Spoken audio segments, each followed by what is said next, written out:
네, 오늘은 이제 여섯 번째로 기후 위기에 대한 신학적 응답의 이제 두 번째 박용범 교수의 기독교 사회 생태 윤리 책을 중심으로 해서 이 관점은 무엇인가라는 것을 좀 나누려고 합니다.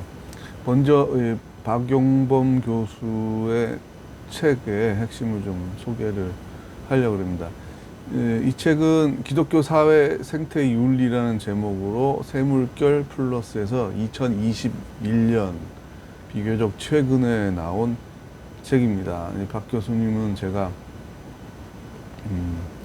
좋아하고 또 존경하는 교수인데 생물학과 환경학을 같이 공부를 하고 그 다음에 윤리학 박사를 해서 이 분야에서는 거의 뭐 우리나라의 최고의 전문가라고 저는 그렇게 생각을 합니다. 그래서 이 책이 꽤 유익한 책인데 이제 신학적인 책이고 또 그런 생태학적인 책이라 좀 어렵긴 합니다. 그래서 하여튼 근데 기회가 되면 우리 목회자들 또 평신도들도 좀 읽었으면 좋겠습니다. 자, 책 내용 소개하고 블로그에 강의안은 계속 제가 귀찮아도 계속 써서 올립니다. 제가 나중에 논문을 쓸 때도 또 참고가 되게 하려고 부지런히 저는 그냥 강의만 하지 않고 글을 함께 써서 블로그에 이제 세트죠. 블로그에 강의한 유튜브에 동영상 강의 이렇게 철저하게 올리고 이제 60 몇 개가 지금 되고 있습니다. 그래서 이제 늘 구글과 유튜브에서는 제게 놀라움을 표하고 있습니다. 이렇게 구독자가 없는데도 동영상이 이러다가 100개까지 올리는 거 아니냐. 100개 넘어가겠죠. 자, 생태계의 위기는 단순히 물리 세계에 대한 도전을 초월한 신학적이자 윤리적 차원에서의 도전이라는 인식이 필요하다. 단지 과학적이고 물리적인 그런 문제가 아니라 윤리학적인. 그래서 윤리학은 신학의 한 주요 분야이기 때문에 결국 신학적 문제다라는 거죠. 생태윤리학은 이 사회윤리학이 구조적인 문제에 집중하는 것과 아울러 대상들의 상호 연관성과 작용 및 의존성에 관심을 두기 때문에 구분이 되는 거죠. 이처럼 모든 소외된 존재들에 대한 관심과 함께 아울러 행동과 실천의 중요성을 강조하기 위한 두 분야의 통합이 사회 생태 윤리학이 탄생하게 된 배경이다. 사회윤리학, 생태학 이 결합이 된 거죠. 사회윤리학 안에는 또 사회학이 들어있습니다. 사회학 플러스 윤리학이 들어있는 거고요. 그래서 융합적이다라는 표현을 나중에 쓰기도 합니다. 근데 이 보스턴 대학의 윤리학과 교수인 존 하트, 심장이 아니라 하트 발음을 잘해야 되는데, 자, 이 사회 생태 윤리라는 용어를 쓰고 또 본격적으로 발전을 시켰어요. 이분은 이 가톨릭 신자이고 이 스승이 이 가톨릭 해방 신학의 거두라고 할 수 있는 구티에레즈예요. 그래서 그분의 제자이기 때문에 해방 신학 공부도 당연히 한 분이죠. 그러나 해방 신학이 이제 남미의 특수한 상황이죠. 뭐 해도 안 되니까 이제 어떤 폭력을 동반한 저항도 하게 됐던 거잖아요. 그런 마르크스적인 유물론의 배경보다는 그러니까 사회의 개혁과 불의에 항거하는 거는 그 스피릿은 구티에레즈로부터 받아들였는데 방법론에 있어서는 빅폭력 저항, 꼭 마르틴 루터 킹 주니어가 본을 보였던 그쪽 라인이다 이렇게 말할 수 있겠죠. 어쨌든 자, 사회적 상호작용은 관계 속에서 발생한다. 이 관계성으로 인간이 다른 사람의 웰빙, 생물권의 웰빙, 생태계의 웰빙에 관심을 두고 창조의 보존을 향한 사회 정의 구현을 위해 투쟁하는 것이 사회 생태 윤리학의 중요한 특징이다. 존 하트의 말을 인용하고 있습니다. 자, 존 하트는 기존의 신학과 생태학이 가진 한계를 극복하기 위해서 창조 세계 전체를 하나님과의 관계라는 관점에서 다루는 한편 생태윤리적이고 사회윤리적인 특성을 통합하려는 시도를 하고 있는 거죠. 사회 생태윤리는 사회학의 변혁성과 생태학의 관계성, 그리고 해석학과 방법론 역할을 하는 윤리학 간의 융합 학문이라 할 수 있다. 자, 좀 어렵죠? 제가 아까 설명을 드렸어요. 자, 사회학은 사회 구조학, 불의를 개혁하려는 노력을 하는 거죠. 사회적인 분석을 통해서. 이제 사회 윤리가 특히 더 그렇죠. 그래서 변혁성이라는 말을 쓰고 있고, 생태학이라는 거는 인간과 자연의 관계, 인간과 생태계의 관계, 인간과 동식물과의 관계를 보다 건강한 관계가 무엇인가, 같이 생존할 수 있는 길은 무엇인가를 연구하는 거잖아요. 근데 윤리학이라는 건 뭐예요? 이 모든 가치들과 세계관에 있어서 우리의 행동과 문화를 해석하고 또 비평하는 거잖아요. 이렇게 갔을 때 이런 문제는 없는가? 4차 산업혁명이 진행이 본격화가 되면 그것 때문에 피해를 받고 소외를 받는 사람들은 어떤 사람들이고 그 문제는 어떻게 해결할 것인가? 이런 부분을 다루는 게 윤리학이잖아요. 과학이나 정치학은 뭐 그 팩트에 대한 연구와 함께 이 어떤 정당의 이념을 가지고 싸우는 거지, 이런 윤리학의 관점과는 좀 다르잖아요. 그래서 여러 학문 중에 인기는 없는 거지만 사실 인류에게 최후의 보루가 되는 것은 윤리학이죠. 우리가 인간다움과 약자를 보호할 수 있는 최후의 보루는 윤리학이 남아있기 때문입니다. 자, 그 얘기는 또 너무 기니까 넘어가겠습니다. 그래서 이제 박용범 교수는 4차 산업혁명과 기후위기, 또 이런 인공지능의 발전, 로봇, 그 다음에 또 AI, 팬데믹 시대를 살아가는 우리에게 윤리적 가능성으로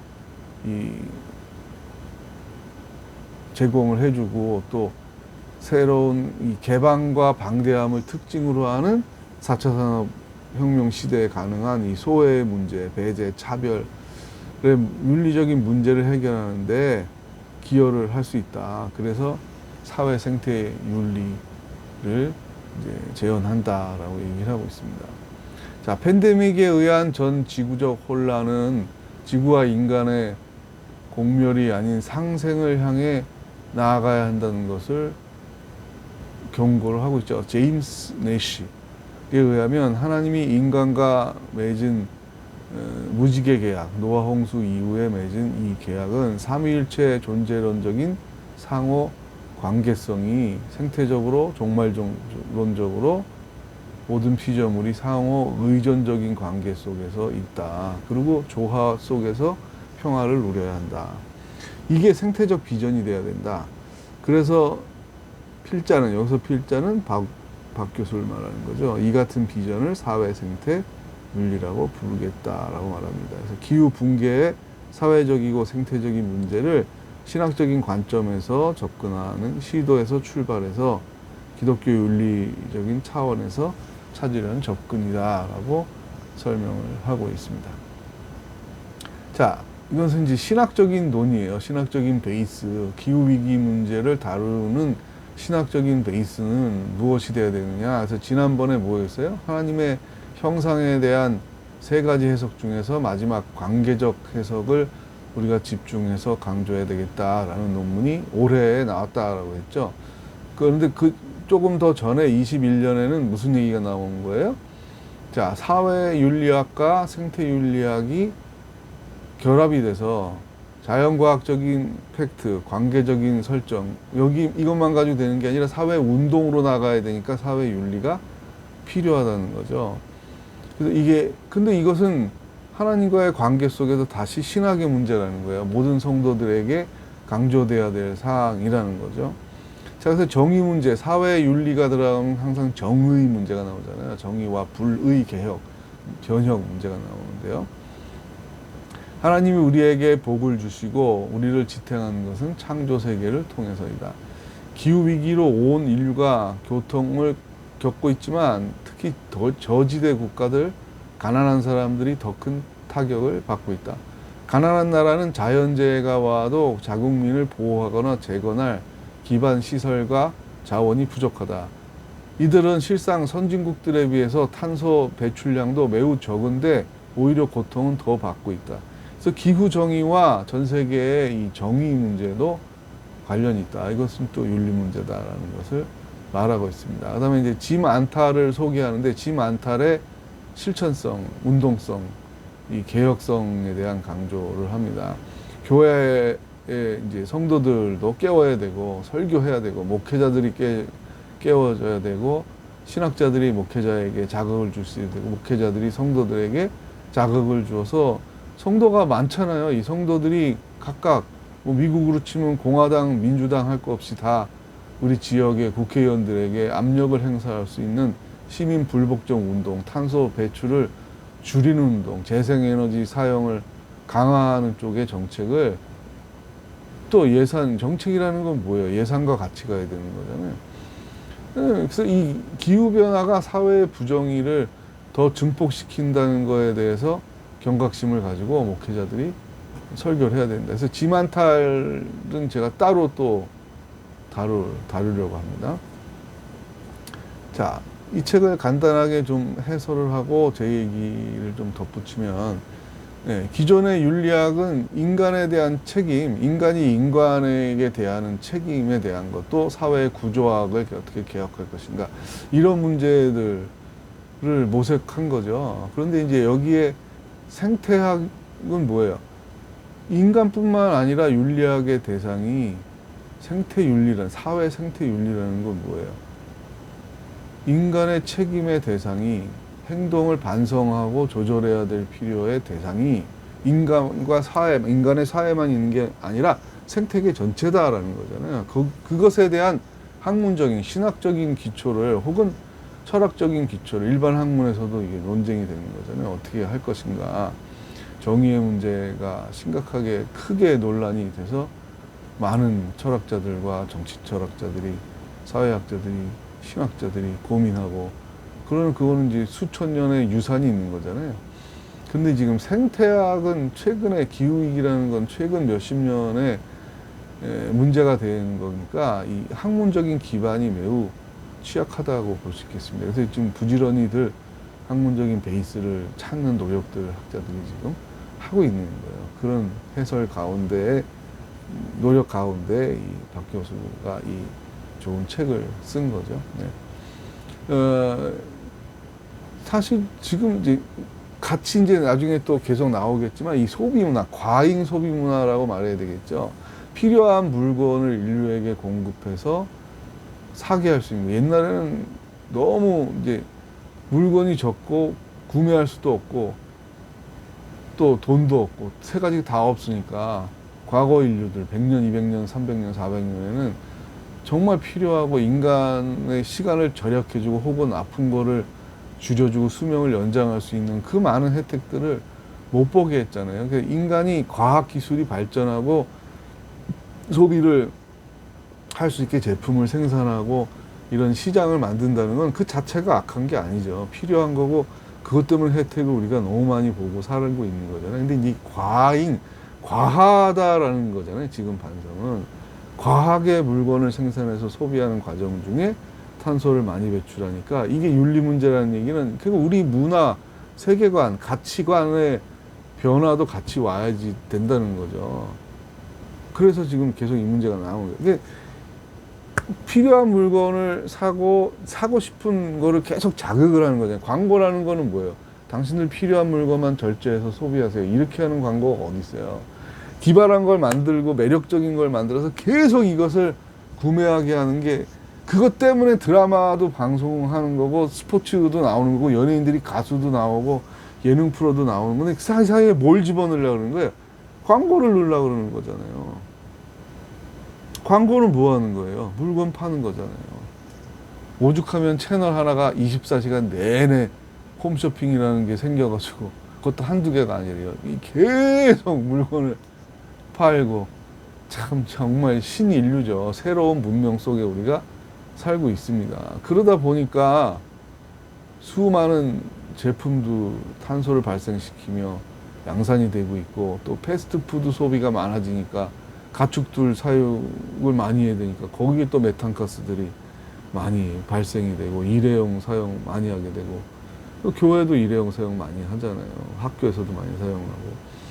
근데 미국은 전에도 여러 번 얘기하듯이 이 3억이 넘는 지구 최대 소비 국가가 분리수거도 안 하잖아요. 그러니까 그런 부분들부터 하고 재생에너지 만드는 정책. 그 다음에 미국도 이게 큰 문제가, 공화당은 환경보다는 기업의 실익에 더 방점을 가지고 있는 데니까, 아니 뭐 파리 기후협약 그거 탈퇴해버리지 뭐. 돈도 안 내고 제약도 안 받고 R200 그런 거 안 하면 어때? 뭐 이렇게 나가는 거예요. 이 세계 최고의 강대국이고 소비국가 선진국이라고 말하는 미국이 빠져버리면 어떻게 되겠어요? 세계에서 중국, 미국이 또 제일 많이 탄소를 배출하고 있는데. 그러니까 공화당이든 민주당이든 이것은 정당의 가치나 이념을 넘어서 세계 기후위기 문제에 같이 대처해야 된다는 거를 누가 압력을 넣을 수 있겠어요? 누가? 결국은 교회가 넣어야죠. 교회가 각 지역의 정치가들에게 압력을 넣어야 됩니다. 이런 부분들은 이제 나중에 짐 안탈의 체계에서 소개하는 것과 함께 더 저도 소개를 하겠습니다. 그래서 저도 이런 문장을 한번 써봤어요. 강의 안에 있는 거 다 지금 못하는데요. 블록을 한번 보세요. 나의 이기심과 약한 미련함을 넘어서는 하나님의 가치와 지혜를 배우고, 이 배운 것을 이웃에게 나누고 또 후세에 교육할 수 있어야 된다. 불의에 대해서 방관하는 것 또한 불의를 유지하게 하는 것과 같이, 기후위기를 방관하는 교회는 그 정체성이 이미 교회가 아닌 존재. 왜? 하나님을 뜻을 실현하지 않고 있는 거니까. 하나님을 경외하지 않다는 뜻이니까요. 경외라는 것은 하나님의 말씀에 대한 존중이기 때문에 겸손하게 하나님의 말씀을 두려워함으로, 신중함으로 받아들이는 것이 지혜인 거죠. 그래서 저는 이런 문장으로 마쳤습니다. 하나님을 경외하는 한국교회, 지혜로운 한국교회, 세계교회가 되기를 기도합니다. 다음에 또 만나요.